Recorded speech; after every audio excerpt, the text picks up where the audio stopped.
తిరుపతి జిల్లా పెనగలూరు మండలం చక్రంపేట శనివారం ఘనంగా రంజాన్ వేడుకలు నిర్వహించారు. ఈద్గా మైదానంలో పెద్ద సంఖ్యలో ముస్లింలు ఈద్ ఉల్ ఫితర్ ప్రార్థనలో పాల్గొన్నారు. ముస్లింలను ఆలింగనం చేసుకుంటూ రంజాన్ శుభాకాంక్షలు తెలిపారు.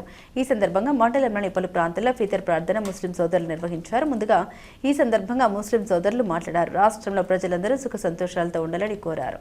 ईद उल फितर की नमाज टाइम के मुताबिक अदा की गई और खुशी और मुसरत की बात यह है कि हम सब खुश हैं और हम आशा भी करते हैं अल्लाह पाक की बारगाह में अल्लाह तबारक व तआला हम सब के छोटे बड़े गुनाहों को भी माफ़ अता फरमाए और टूटी फूटी हमारी जो इबादत हमने की है अल्लाह पाक अपने फजल से और नबी पाक सल्लल्लाहु अलैहि वसल्लम की वसीले से ఈద్ ముబారక్ శుభాకాంక్షలు.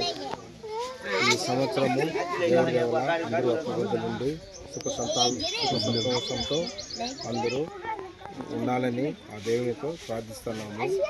మా తరపు నుంచి చక్రంపేట ఈద్గా తరపు నుంచి ఆంధ్రప్రదేశ్ ప్రజలందరికీ ఈద్ ముబారక్. హిందువులకు ముస్లింస్లకు ప్రతి ఒక్కరికి అదేవిధంగా అందరూ కలిసిమెలిసి ఈ రాష్ట్రాన్ని అభివృద్ధి చేయాలని కోరుతున్నాము.